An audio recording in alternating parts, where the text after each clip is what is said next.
Hey my loves, I'm Ellie Frost, and on this channel we're talking about the multi-dimensional approach to rapidly and radically healing and transforming during and after narcissistic abuse. And this video is about the emotional roller coaster of narcissistic abuse, right? So let's get into it. The foundation of a relationship with a narcissist is the trauma bonding, yeah? Trauma bonding is when we want the person who causes the pain to take it away because they have put us on such an emotional roller coaster that it's affected our physiology. Yeah? Trauma bond is the severe attachment, which I call an enmeshment because it's stronger than an addiction, and I'll explain that we have to the narcissist, right? Why do I say it's stronger than an addiction? Yeah, because addiction, for example, to a substance affects us emotionally and physically.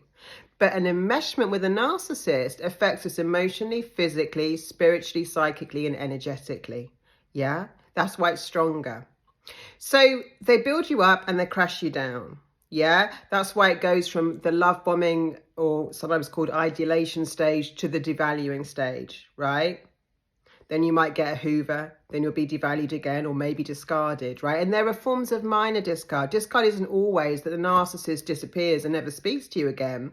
Discard includes, in my book, passive aggression, ignoring you, shutting you down, disappearing, like narcissists are great at disappearing acts, right? All of this type of behavior keeps us on the emotional roller coaster and creates trauma bonds, yeah? Because we're built up and crashed down.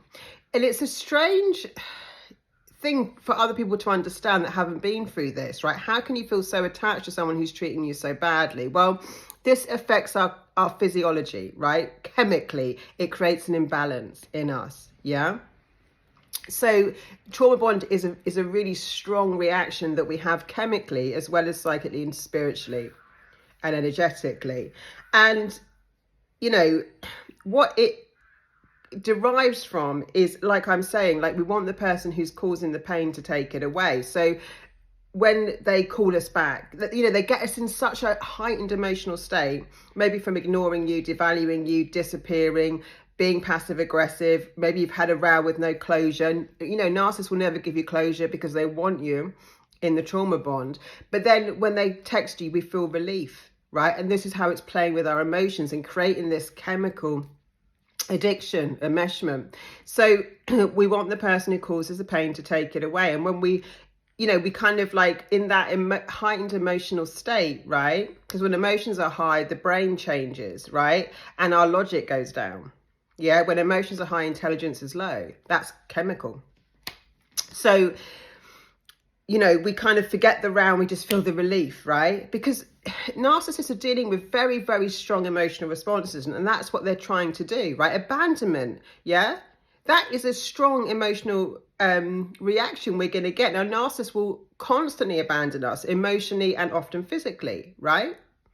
But this creates such strong emotions. So, of course, when we get the connection back, whatever that looks like, a text message, a phone call, maybe they show up, we feel relief.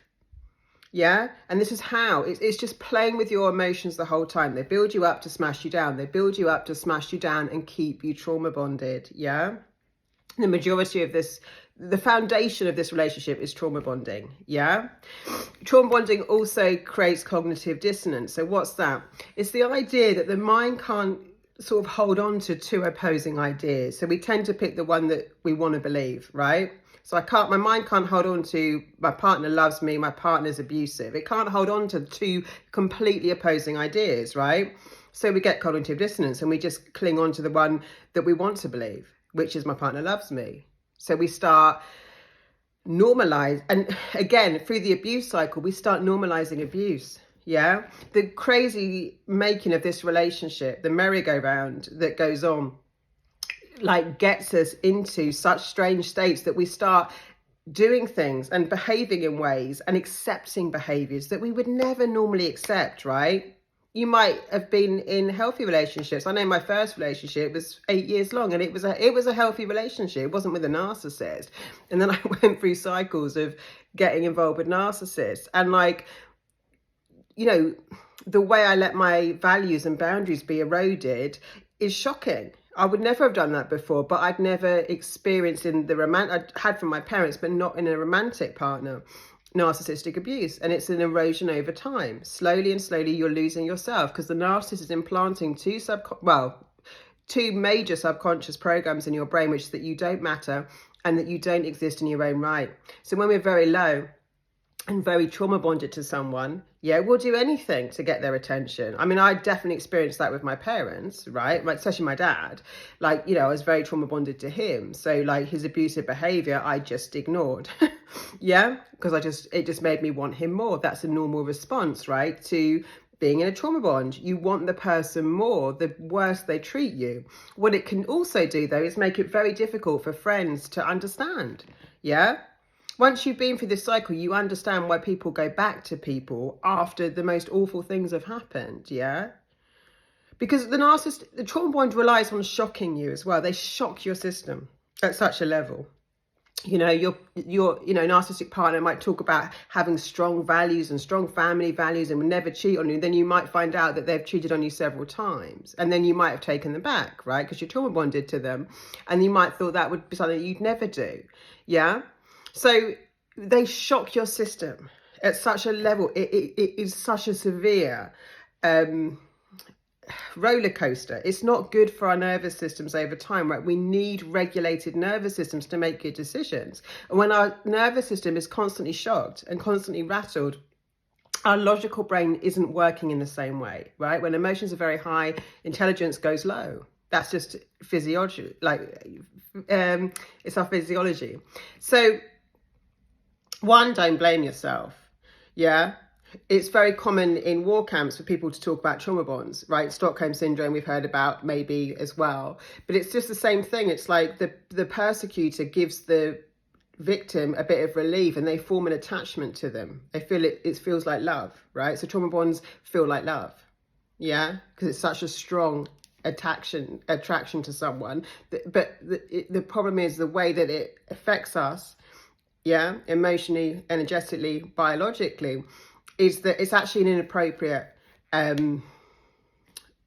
attachment, because we're actually getting very attached to our abusers. We hear this a lot. Like I studied child psychology for several years, and you know, when children have been abused, like again, they still form this trauma bond. Yeah. And it's very confusing for them as they get into adulthood. Like, how can we love someone who's done such awful things to us? Well, it's not your fault. It's chemical, but you have to bear in mind it's the foundation of the narcissistically abusive relationship. It's not healthy for us. It doesn't keep us healthy, safe relationships keep our nervous system regulated. Yeah. So if you want to learn more about my work, please check out the comments. I'm giving a free one-on-one 90-minute session with me away to anyone who purchases Sovereign, which is my program, by the 1st of August, right? So do email me about that. Lots of love, guys, and I'll speak to you soon.